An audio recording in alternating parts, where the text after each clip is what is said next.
Hola, muy buenas tardes. Bienvenidos a este primer episodio, a Voces que Tejen. Soy Mayerlán Galvez Aguilar. Vamos a sumergirnos en un tema que nos toca a todos, que es más allá de la historia única, identidades, subjetividades y reconocimientos. Les agradezco por estar aquí, por mirarme, también por regalarnos o permitirme ingresar a sus oídos y a tu corazón. Arranquemos. Bueno, vamos a mirar cómo iniciamos este podcast. Bueno, vamos a hablar y conversar sobre una sola historia, cómo esta se repite y repetida una y otra vez desde una única estructura de poder puede despojarnos de nuestra humanidad. Esto lo que hace es encasillarnos en identidades que no hemos elegido. Para guiarnos nos acompañará las palabras lúcidas de la escritora nigeriana Chimamanda y, y los aprendizajes que hemos tenido durante todo el proceso de nuestra formación.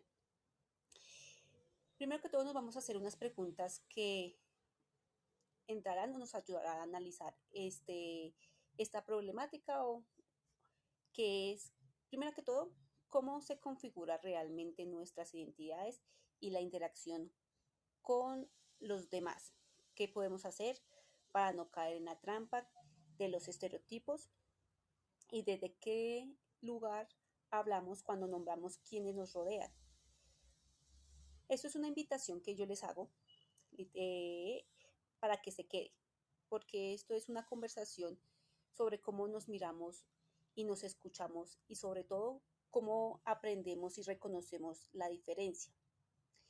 ¿Qué vamos a mirar en este episodio? A lo largo de este vamos a profundizar las 4 preguntas fundamentales que nos estamos realizando inicialmente. Vamos a entrelazar las reflexiones de Archie con los conceptos de sujeto, subjetividad, identidad e interacción social que hemos trabajado en el curso. Nuestra burbuja es una primicia clara. Las identidades no son esencias fijas, sino eh, historias únicas. Son procesos vivos que emergen justamente de esa relación con los demás y cómo nos identificamos con ellas, las unos y los otros. Vamos paso a paso, vamos a iniciar.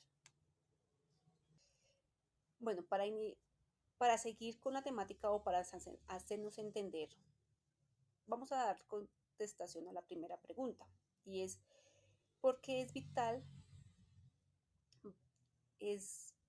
importancia validar las historias de vida de las múltiples realidades para enfrentarnos a los estereotipos y lugares únicos de enunciación? Bueno, para contestar esta pregunta, debemos validar las historias de vida.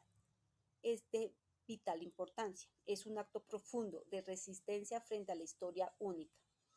Si el estereotipo empobrece la multiplicidad de los relatos, reestructura la identidad. ¿Qué nos enseña también en el aprendizaje? Nos enseña que las identidades y las subjetividades se configuran en la interacción social, que son dinámicas que dependen del contexto. Por esto, no podemos nombrar a nadie desde un solo lugar fijo. Archie nos comparte un recuerdo de su proceso. Una compañera de su cuarto en Estados Unidos tenía una historia única sobre África. Eh, Esta idea preconcebida se relataba dentro de su mente o de su, no sé, dentro de su idea, que era pura catástrofe y también era pura pobreza. Y no podía verla como una joven de clase media que luchaba, que se podía mantener, que podía viajar, que podía estudiar. A María Carey, solo cuando la compañera pudo abrirse a otras historias, logró entenderlo desde la complejidad real. Chimimanda valida múltiples realidades y rompen con esta farsa.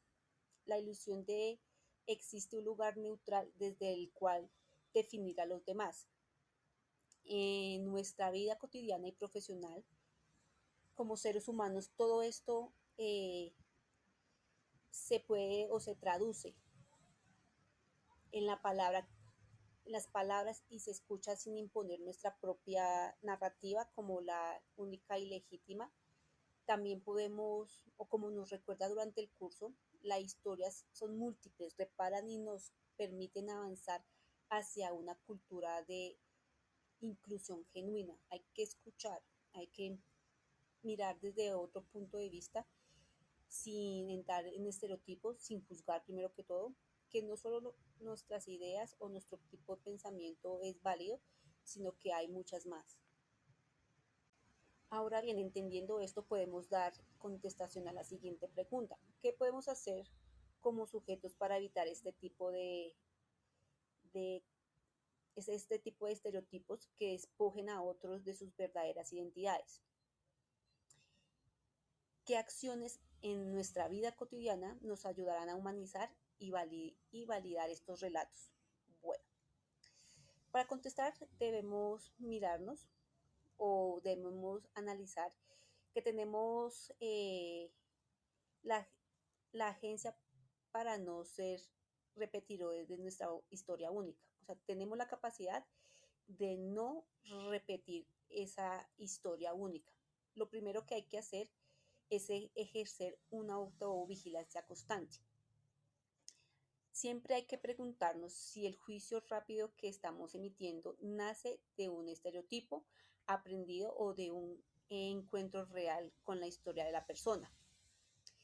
Como nos dice la misma autora Adichie, ella nos confiesa que ella cayó en la historia única. Un ejemplo fueron los migrantes mexicanos, los cuales ella, influenciada por los medios de comunicación estadounidenses, tenía una idea preconcebida de estos migrantes, ya que los medios fueron tan agresivos para mostrarlos, pues que ella le creyó. Eso quiere decir, eso nos muestra que nadie está exento a tomar o sea, dejarse influenciar por los medios o por los medios de comunicación o por otro tipo de medios sin que ella viva la historia directa con ese tipo de personas. Es decir, que también en lo cotidiano podemos empezar por diversificar nuestras fuentes de información, consumir contenidos creados por personas de comunidades que pertenezcan a ellas y que históricamente han sido silenciadas, y fundamentalmente ampliar nuestros círculos de interacción para que la diferencia sea parte de nuestra vida. Eso sería otra opción poderosa eh, para desconvertirnos y dejar este tipo de estereotipos. También para hacer amplificadores de historias, hacerlas visualizar en el aula, en el trabajo, sobre la mesa, con los amigos y preguntarnos de quién no se, no se ha hablado hoy, qué voz hemos dejado fuera. Esto es parte de humanizar al otro. Empezar cuando dejamos de hablar de él y comenzamos a escucharlo. La escucha es muy importante, hay que tenerlas en cuenta. Ahora bien, vamos a seguir con la otra pregunta que nos realizamos y es ¿desde qué lugar personal, social, cultural me comunico yo cuando hablo con los demás? ¿Cómo reconozco mis privilegios, prejuicios y silenciamientos en las narrativas que construyo? Esa es una pregunta que vamos a tener como un ejemplo, eh, y es cuando hablamos de otros, o yo lo hago, principalmente lo hago desde un vacío. Me anuncio como una mujer joven, estudiante universitaria, trabajadora, que ha tenido el privilegio de acceder a la educación superior, sí, tal vez a cierta edad, algo que de pronto en mi contexto muchas personas no han podido, o de pronto ya llegan a cierta edad y dicen que ya es demasiado tarde para iniciar. Hablo desde un cuerpo o desde una mente que no ha sufrido ciertas violencias estructurales y desde una voz que en muchos espacios es escuchada. Reconocer estos privilegios no es un ejercicio de culpa, sino de responsabilidad. Me obliga a preguntarme si estoy usando mi lugar para abrir un espacio a otras voces o para callarlas. También debo reconocer que mis propios prejuicios en esas historias únicas que aprendí sin darme cuenta que a veces afloran. Archie me enseña que desde la autovigilancia no es un examen que se apruebe una sola vez, sino la práctica diaria es la que me evita caer en los mismos, en las mismas historias, en los mismos estereotipos, en cambiar. El cambio se da poco a poco. Así que a veces me pregunto cuántas veces he silenciado una historia porque supuse que ya la conocía, cuántas veces he hablado por otros en lugar de escucharlos. Hacerme estas preguntas ayudan a construir narrativas más justas y humanas. Esto es una invitación que les hago desde hoy para que todos nosotros también lo hagamos. Comenzamos a construir. Es difícil escuchar algunas veces, es difícil no juzgar. Les invitas a escuchar. No somos perfectos y tampoco podemos tener una vara recta para decir, a juzgar a cierta persona su estilo de vida, cómo vive, cómo se comunica, cómo se expresa. Yo creo que eso es lo que nos hace eh, hacer personas, nos hace cambiar. Yo creo que esto es lo que hace falta en nuestra sociedad, comunicarnos, escuchar. Es muy difícil, pero no imposible.